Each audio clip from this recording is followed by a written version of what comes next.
Kitega Entertainment TV, tuwakaribishe wapenzi wetu ambao mnatusikia mkiwa mahali popote duniani.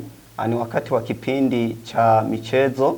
Ni kipindi ambacho tutawadondorea yaliyojiri katika mwishoni mwa juma.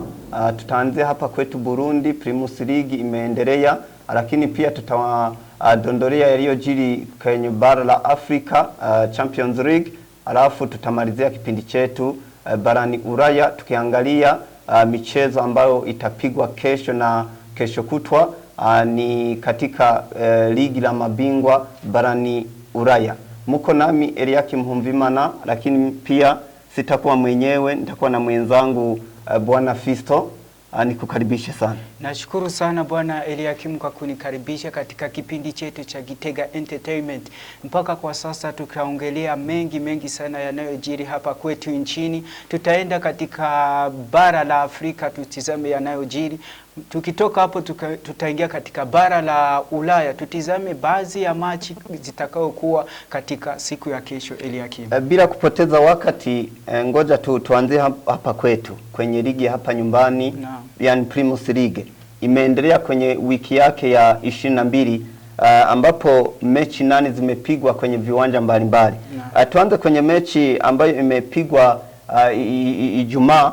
Ni mechi ambayo imezikutanisha timu ya Flambeau de l'Est ikipokea Le Croco kwenye uwanja wa Mashujaa jijini Bujumbura. Ilikuwa ni machi isiyokuwa nyepesi katika pande zote kutokana na jinsi hizo timu zote ziko katika mstari mwekundu, ila timu ya Flambeau de l'Est ilijitahidi kwa kuokoa jahazi, japokuwa wenzao huko jana Jumapili walipata pointi 3 wa Kayanza United, ikaibidi Flambeau de l'Est kubaki katika mstari ule mwekundu.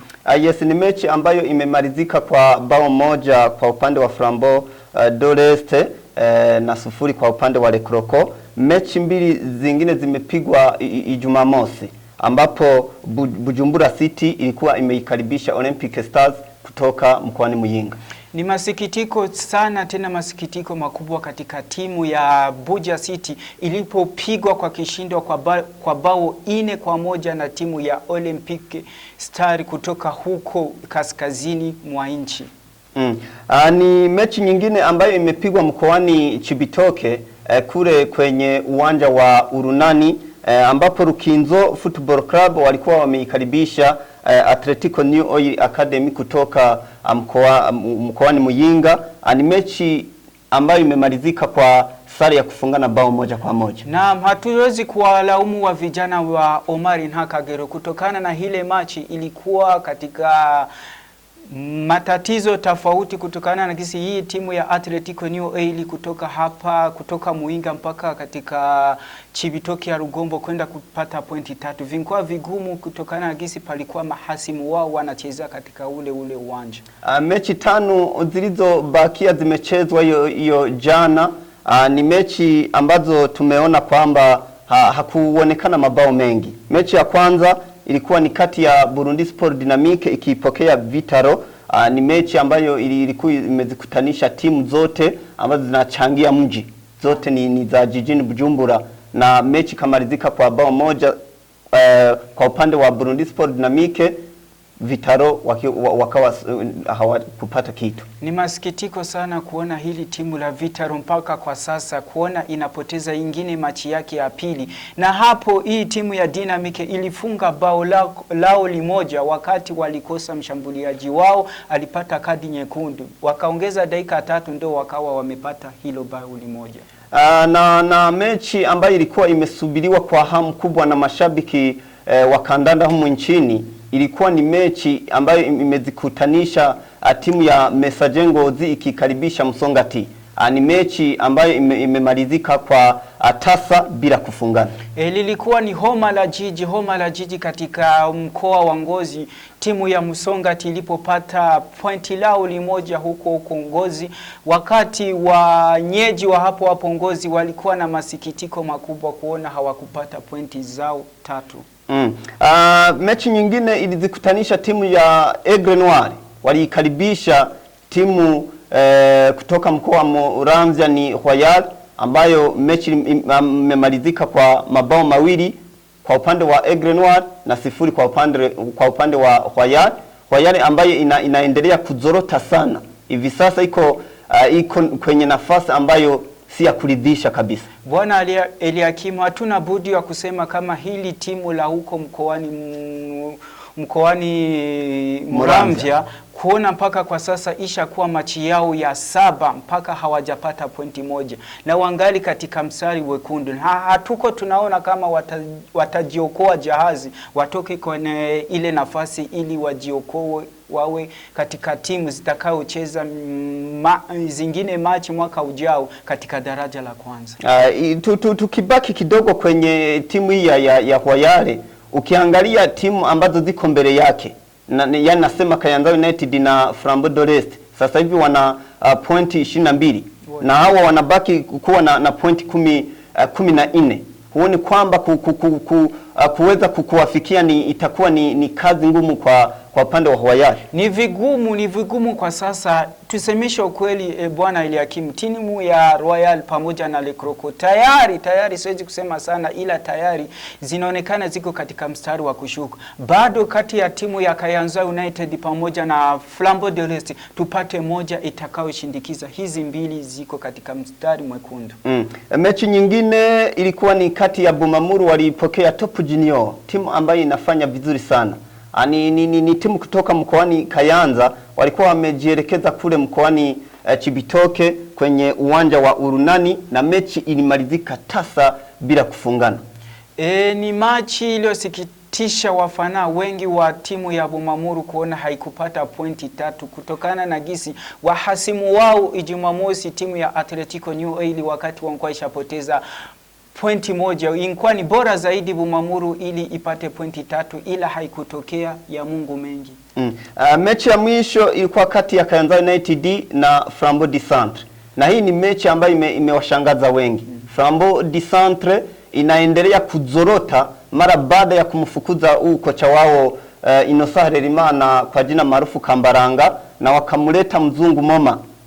Unaona kwamba hii timu inaendelea kuzorota, matokeo sio mazuri. Ukiangalia hizi mechi 7 ambazo tayari wamekwisha zicheza kwenye raundi hii ya pili. Ukitizama hii timu ya Flambeau de l'Est kwa gisi yenye iko na jisuka, yani huyu mzungu iko anajitahidi kulisuka timu litakayecheza mwaka ujao, ila siwazi kivyangu kutokana na gisi walimfukuza mwalimu mzuri hivi analipiga katika Atletico New Oil, walimfukuza Omari Ntakageru kwa kukosa vikombe, alafu wanaleta mwalimu mwingine anasema yuko anaandaa timu ya mwaka ujao. Wacha tulingoje tuone gisi itakavyokwenda, Bwana Eliakim.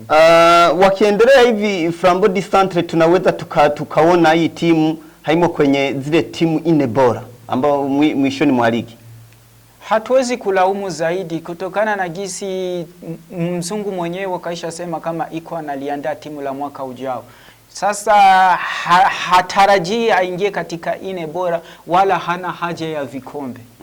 Ni mechi ambayo imemalizika kwa mabao mawili kwa upande wa Kayanza United, 0 kwa upande wa Flambeau du Centre. Bila kupoteza wakati, Bwana Fisto, tuambie msimamo wa muda mpaka sasa hivi ukiangalia ukoje? Mpaka kwa sasa timu yenyewe inachukua kileleni ni timu ya Bumamuru wakati ina pointi zao 46. Timu ya pili ni Atletico New Oil ambao ina pointi 39. Timu ya tatu ni Top Junior ina pointi 35. Timu ya 4 ni hii timu ya Flambeau du Centre hapa jijini kwetu Gitega. Timu ya 5 ni Aigle Noir the Fighters ina pointi 33. Timu ya 6 ni timu ya wanajeshi huko Bujumbura ina pointi 33. Timu ya 7 ni timu ya Messager Ngozi. Timu ya 8 ni timu ya Musongati hapa jijini. Wana pointi sawa, wote wana pointi 32. Hao wote wana pointi 32, ila timu ya Messager Ngozi inaonekana iko mbele katika kwa ubora wa mabao ya kufungwa na kufunga. Iko mbele katika ubora wa magoli 5 wakati Musongati iko mbele katika bao 4. Timu ya 8 inayofanya kwa sasa haionekani vizuri ni timu ya Vitaru.